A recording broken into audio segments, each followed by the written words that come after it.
Been in a lot of wars, bub. The brave always die first. This feud is over!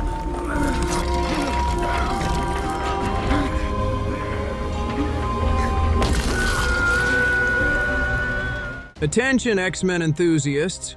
With X-Men 97's inaugural season drawing to a close, speculation is rife about what lies in store for our beloved mutants in Season 2.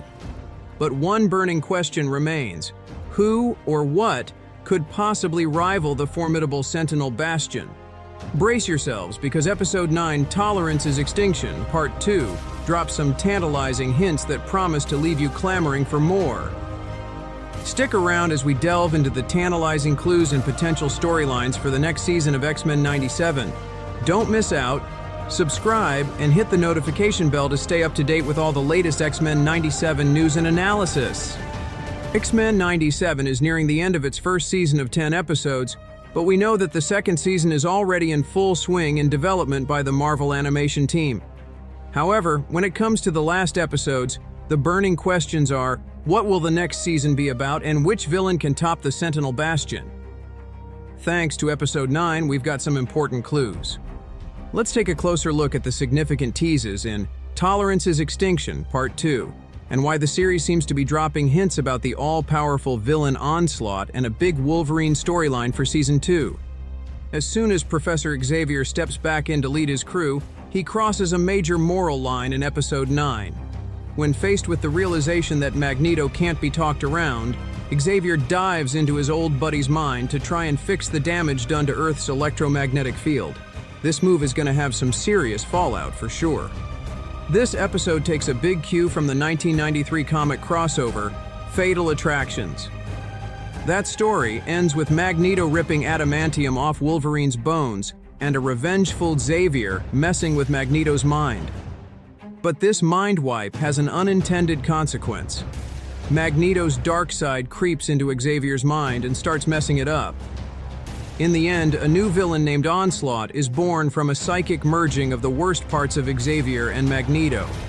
Once Onslaught figures out how to take physical form, the X-Men are going to be fighting for their lives. Xavier's having a heated chat with President Robert Kelly, who wants to trigger the Magneto protocols, activating a bunch of satellites orbiting Earth to stop the mutant from using his powers. Episode 9 seems to be setting up this twist with Xavier diving into Magneto's mind. If that's not enough to trigger Onslaught's creation, we might also see Xavier lose his cool at the end reacting to Wolverine's injuries. Either way, looks like the series is planting the seeds for this villain's arrival. Onslaught makes sense as a big bad for X-Men 97, someone whose power can easily rival Bastion's. In fact, Onslaught proved to be such a big threat to the Marvel Universe in the original comic storyline that the X-Men had to team up with the Avengers and the Fantastic Four to stop him. Onslaught's storyline could also pave the way for the series to explore the connection between the X-Men and the Fantastic Four. Reed Richards, Mr. Fantastic, and Sue Storm, Invisible Woman's son, Franklin, is a mutant. He's probably the most powerful living mutant, with the ability to warp reality and create entire universes out of pure imagination, making Franklin the key to stopping Onslaught's threat. X-Men Gold and Blue. With plans to mitigate the impact caused by Magneto on different fronts, Cyclops divides the X-Men into the Gold and Blue teams, a color scheme used in the 90s to designate two groups. While on the Blue team, the lineup includes Cyclops, Wolverine, Xavier, Jubilee, and Nightcrawler. The Gold team is composed of Jean Grey, Storm, Cable, Morph, Beast, and Forge. Another Easter egg nod to the origins of the X-Men extends to the suits worn by the hero group in the penultimate chapter. The uniforms harken back to the team's initial look in the comics. The series also made sure to reference the Mutants 2000s film, though not in a direct quote. When Cyclops offers a uniform to Cable, the character questions the reason for the costume, to which Scott quips, "What were you expecting? Black leather?" It's a nod to the team's look used in the early live-action films of the saga, and a reference to a similar joke made there. In the aftermath of Gambit's tragic demise, Professor X and Rogue share a poignant moment of mourning, but Rogue's words cut deep as she challenges Xavier's perception of their relationship. "Maybe if you saw us as people and not students, you'd have realized that." It's a sobering reminder of the complexities of their dynamic and the need for mutual understanding. But just as emotions run high, Magneto makes a dramatic entrance at the mansion, revealing his audacious plan to create a new Genosha aboard Asteroid M. With a chilling ultimatum, Magneto challenges the X-Men to choose their allegiance. Decide, my X-Men. For Rogue and Roberto, the decision is clear. They stand with Magneto in his quest for mutant autonomy, leaving their former teammates reeling in disbelief. The offer was made. The door is open. The hot-headed Avenger Hulk also makes an appearance in the recent episode of the series. Well, sort of. It's not a special cameo, it's just Morph transforming into the Hulk to try and stop a Sentinel.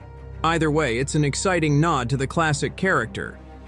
Bo DeMeo, the name behind the first 2 seasons of X-Men 97, also gets a shout-out in the series. During the Hulk's fight against his enemies, the hero ends up wrecking a place called DeMeo's Diner, a nod to the show's head writer.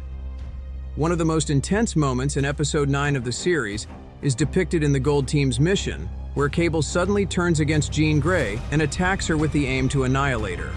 Scott and Madeline's son is actually being controlled by Mr. Sinister, a skill acquired from the brief experiments the villain subjected Nathan to when he was just a baby in Episode 3.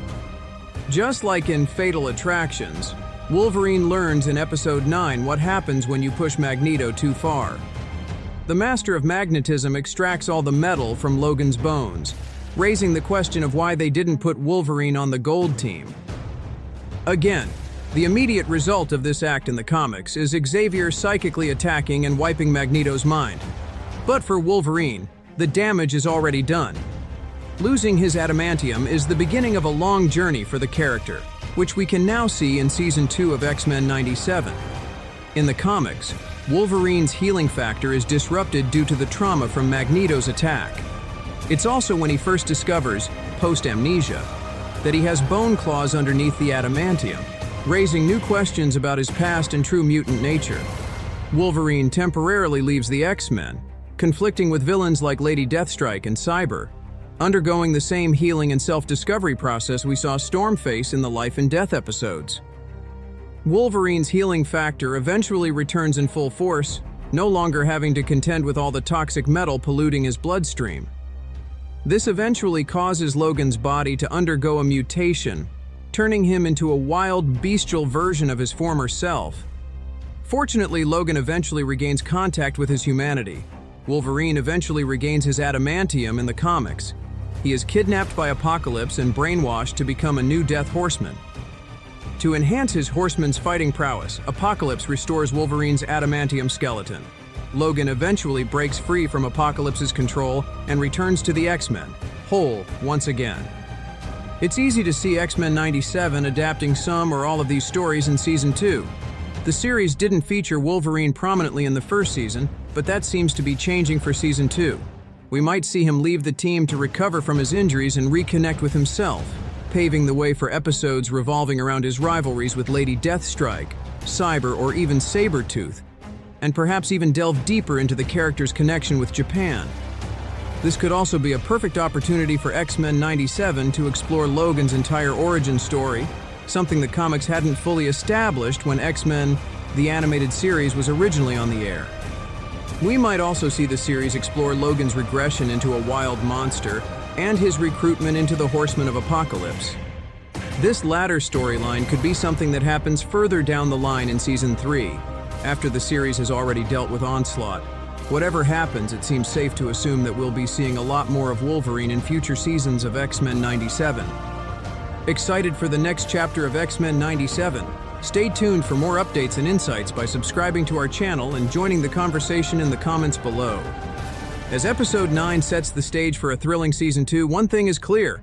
X-Men 97 is poised to deliver even more action, intrigue, and nostalgia for fans old and new alike. So buckle up, fellow mutants. It's going to be one wild ride.